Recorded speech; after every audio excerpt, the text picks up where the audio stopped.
Broadcasting from the business capital of the world, this is the Podcast Business News Network. So we're closing in on the end of the year, brand new year starts. Maybe you're having that thought, this could be the one. This could be the year I maybe change careers. Maybe I find my purpose, whatever my purpose is, because maybe you're not feeling fulfilled. Just something is missing. She can definitely help you in all of those areas. She's a career assessment coach and so much more. Joann Perahia joins us on the program. Welcome back, Joann. How you doing? I'm great. How are you? And thank you for having me on the show. Great to have you back. And even before we begin, I have a slightly personal question. Sure. I love Zoom videos because, either you're in your office, you're in your home, and it's all good. How many cats do you have? Did you happen to see some roaming around? I did. I counted. You have three. Okay. So I three. counted two. And I'm a big cat person. I adopted a kitten over the summer. And I have another one. Actually, the other one looks just like one of yours. I'm about to adopt him like any day. He's in a foster right now. Yeah. Oh, okay. Yeah. Ours are all adopted. Yep. I'm a firm believer on adopting pets. And yes, I am definitely, my husband and I are cat people more than dog people. Yeah. And I always was. I got a dog and I realized why people love dogs and they're great too, but there's something about cats. And it's if you give them the right kind of love, and I know we're digressing here, but I know we are. my kitten, I open the door, I call his name, I go, Rocco, he comes running and I say, give me a kiss.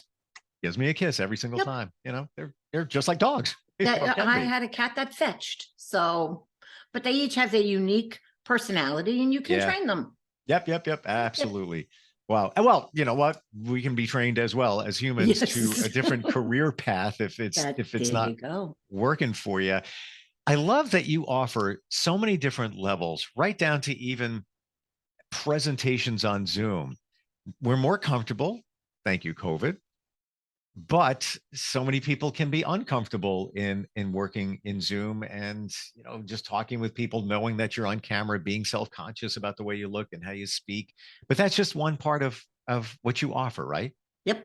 It's one of the ways of helping somebody present themselves, but it's many other things that I offer. Of course, the main crux of everything is your purpose. I also, again, wrote a book called The Unabashed Truths the Entertainment Industry Won't Tell You, a guide to the business of acting. So I help people in that career path, but I don't focus just on that. And a lot of it is also because of my own, different career paths. I've worked for corporate America for over 20 years. So I was a figure skating coach. So I know all these different areas.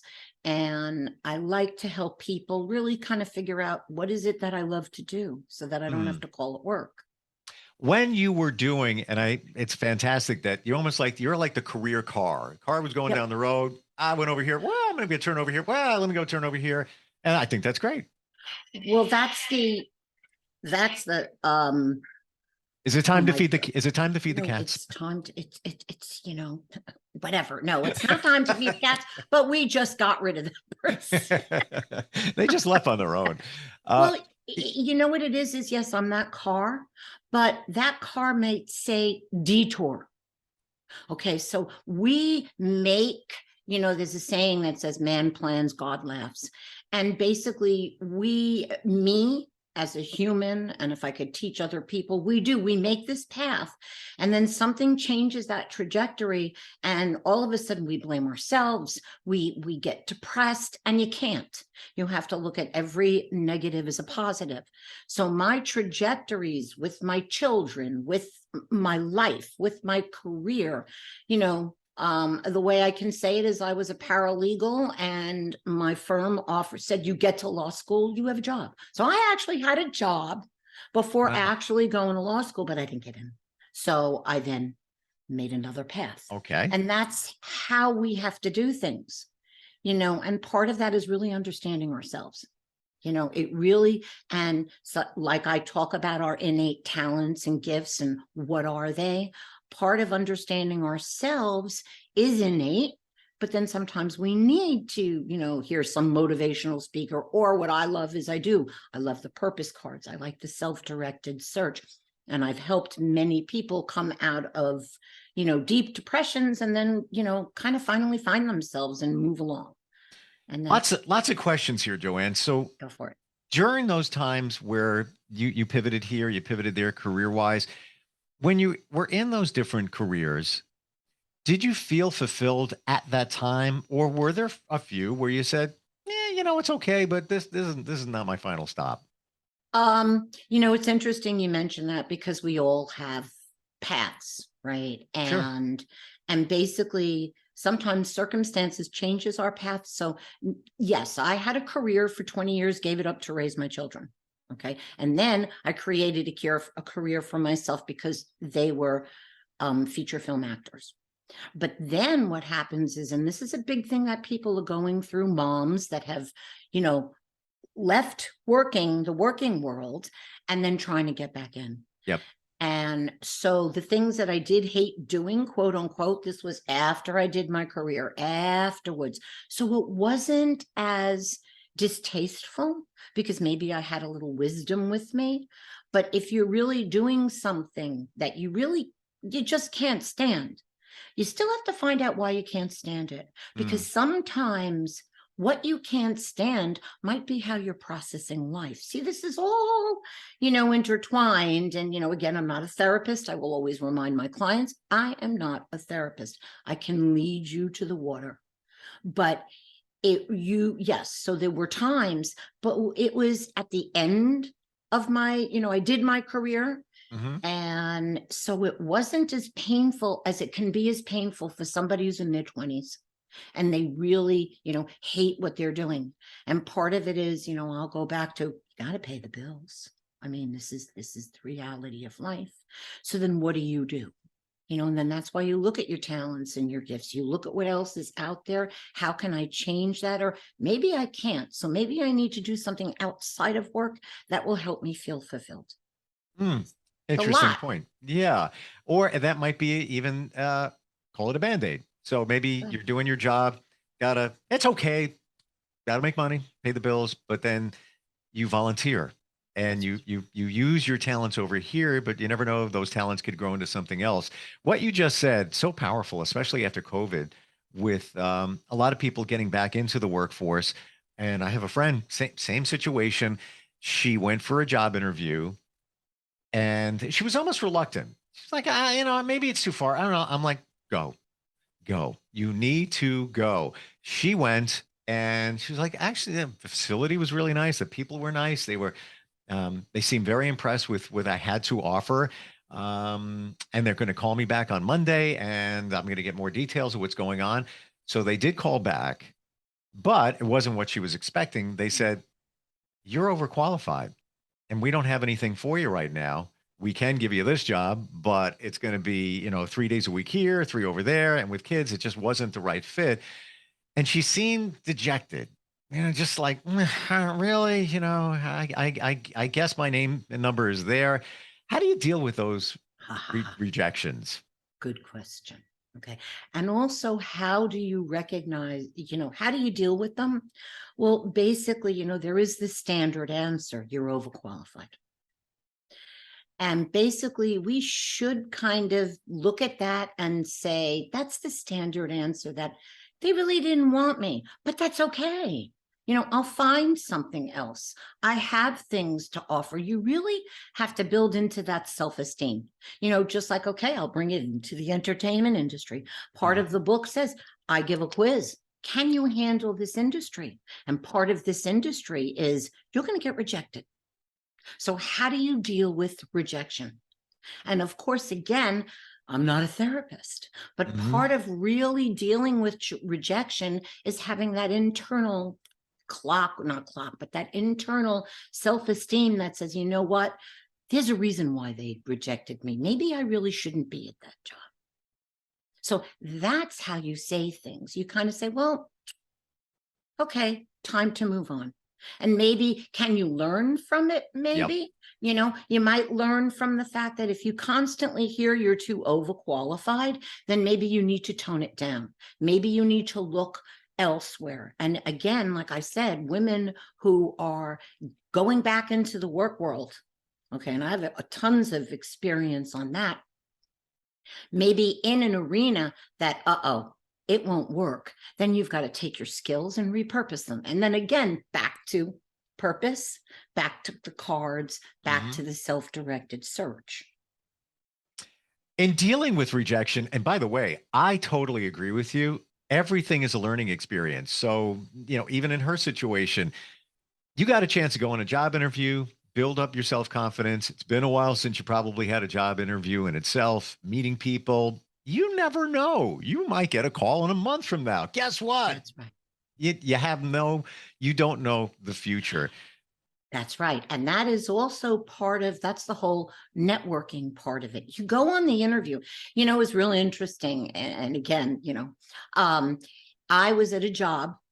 You might have been around when there was the scandal at the New York City Parking Violations Bureau in the 80s. And basically what happened is I met a woman who I am still dear friends with. And there she was after after 24 hours being there, she goes, come with me. We got to go to the Xerox machine. I got to copy my resume. I said, wait a minute. You just got this job. She goes, oh, you got it. Best lesson I ever learned. She taught me. She goes, you got to keep yourself crisp. You got to go on that interviews because you don't know what will happen. Again, it's not what you know. It's not who you know. It's who knows you. Yeah. You might have impressed them in one way, just like in the entertainment industry. Go on that audition. Okay, because you never know what they will call you back for. Could be something totally different. Yeah. You can't look at it as a waste of time. No, it's everything is another ring on the ladder. And my mom always used to say, the best time to find a job is when you have a job. Thank you. When you don't need one. Yeah. Is when you have one. And then and that really is true, because that desperation, it's like dating. It's that desperation shows through. And does anybody want anybody who's desperate? No. Yeah, no. The first one that's going to get thrown back. For sure. So let's focus on one industry. What about sales? I mean, it's so big. It's a very personalized industry. It includes Zoom many times. As somebody that helps people with their career, any thoughts? Pick one. Things that you need to know even for sales.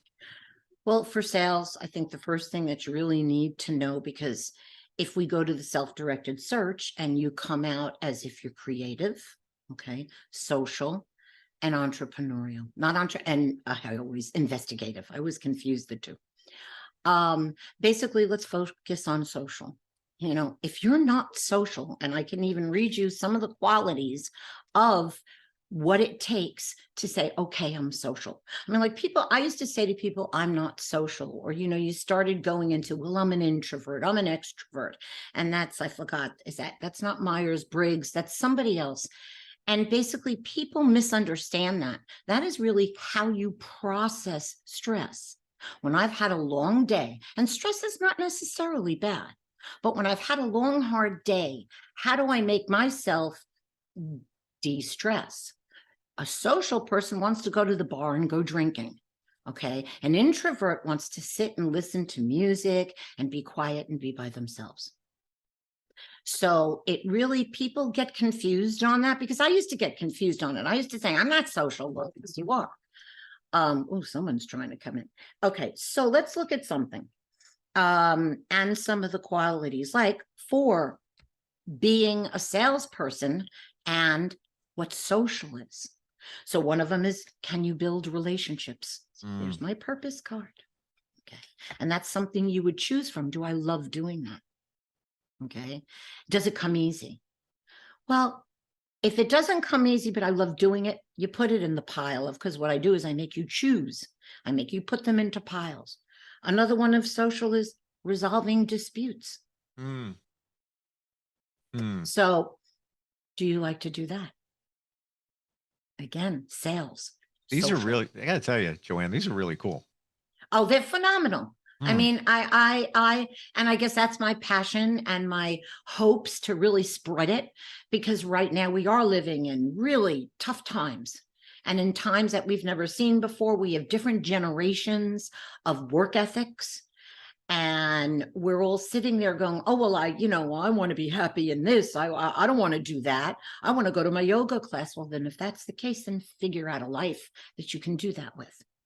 As you're pulling those cards, I'm thinking of people that applies to, and maybe not. Like that first card, building relationships. I have a friend, she's fantastic at that. Resolving conflicts, not so much. And her biggest challenge is she should be making a lot more money. She has this job, that job, that job, that job. I'm like, do you realize that you bring people together, connect people together, do fundraisers all the time, but you're not benefiting. You need to take care of yourself. But she doesn't. I think she has an abundance block. There's something there. Well, there you go. I mean, it's an abundance block. It's a self-worth block. It's, again, it's all about, again, a lot of this stuff is about yourself.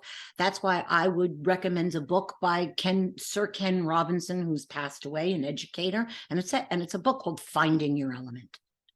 And it really discusses that, in order to do this stuff, we really have to have self-knowledge. And we really, no matter which way we do it, do you want to do it with a therapist, or do you want to just go read some really good books?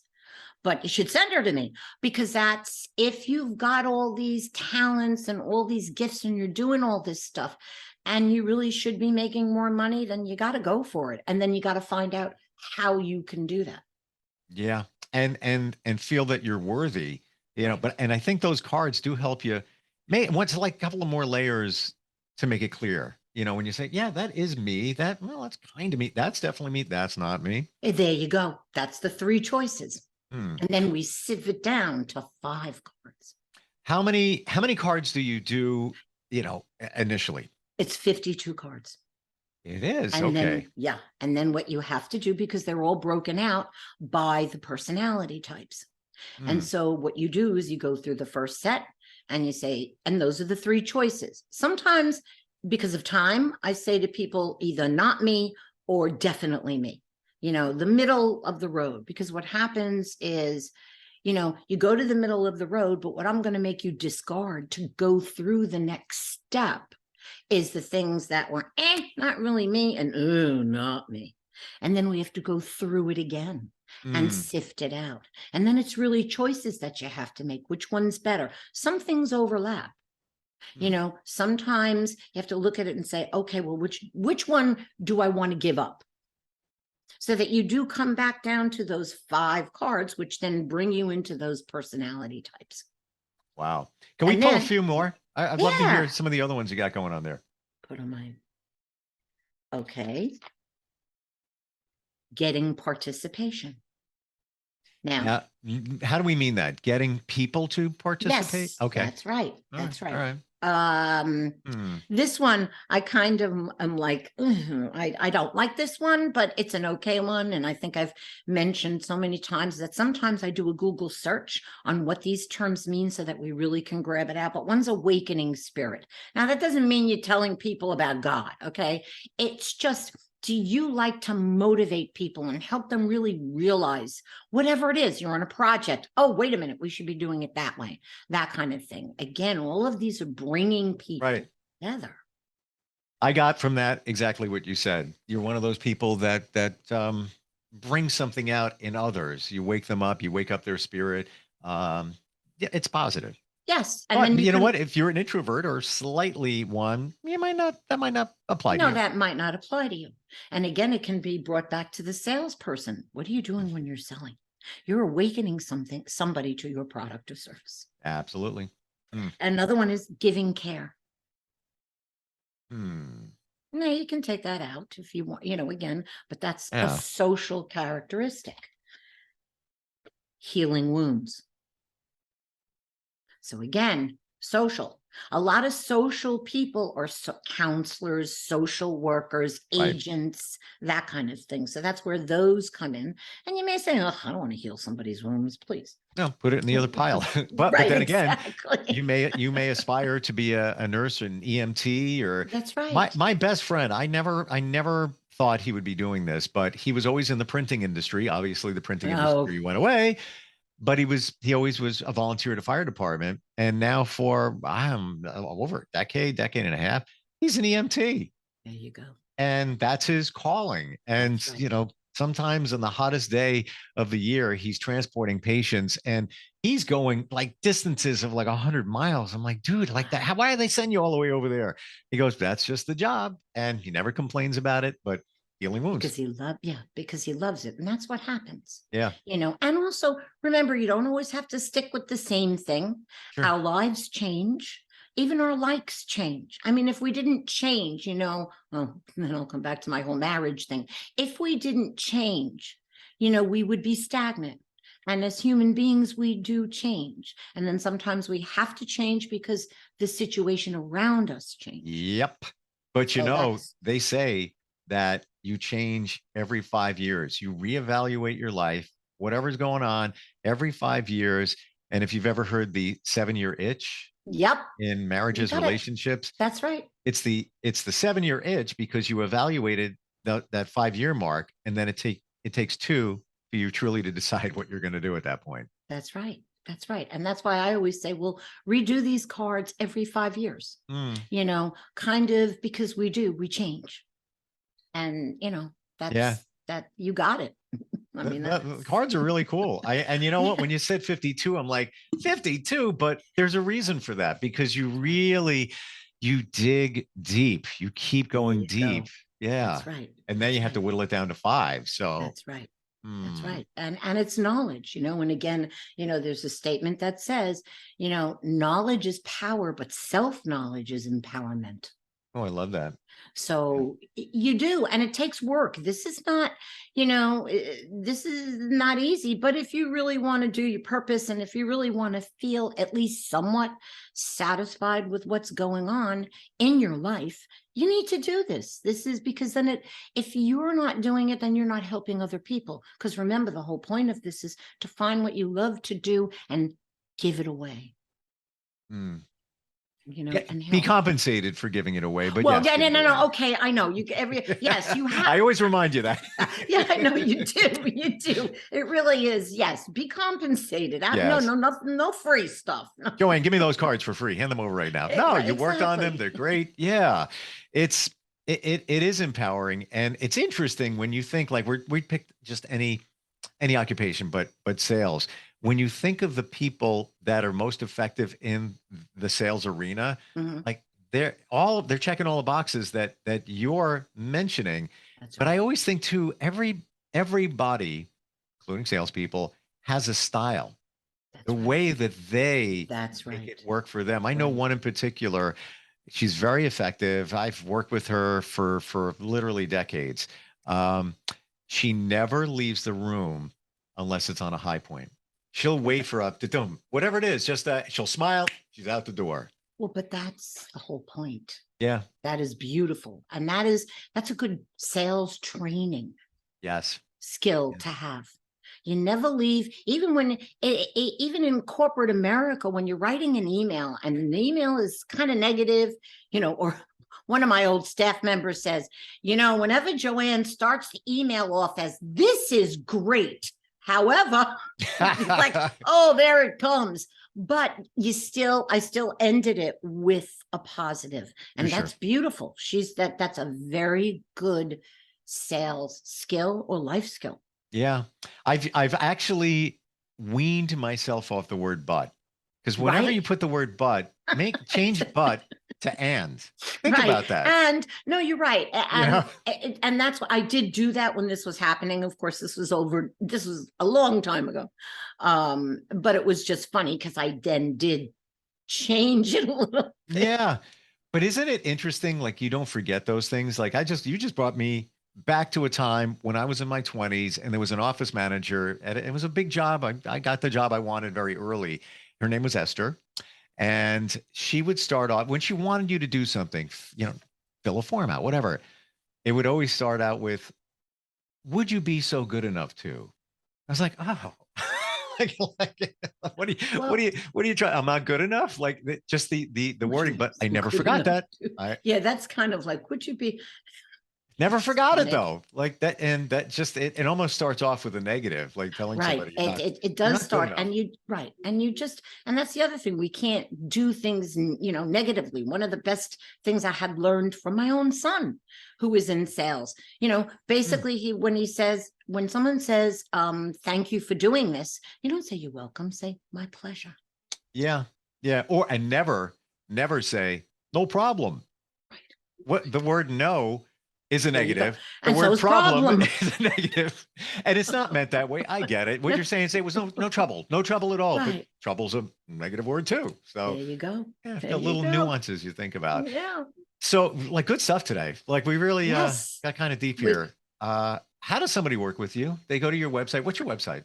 It's very hard. Joann Perahia. So JoannPerahia.com. I mean, you can even just Google me, go to the website, call me. I mean, my telephone number is on the website. Look around and we can schedule a free consultation. And then we figure out, well, what do we need to do? Yeah. And you need to find your purpose.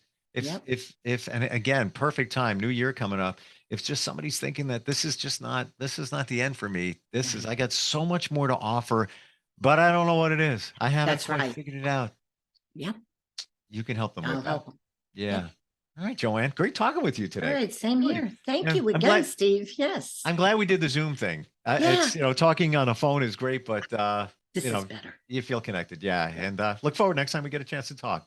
Absolutely. Thank you very much. Thank you. We'll be right back. Bye-bye. Are you looking for even more of the podcasts and hosts that you love? The Podcast Business News Network is proud to announce that you now have even more ways to listen live. Check out the MyTuner Radio, online radio box, and Simple Radio apps on iOS and Android, or find us online. Search for Business News Network on mytuner-radio.com, or search Podcast Business News Network on streama.com and onlineradiobox.com/US. Take your podcast on the go and don't miss a minute of the action.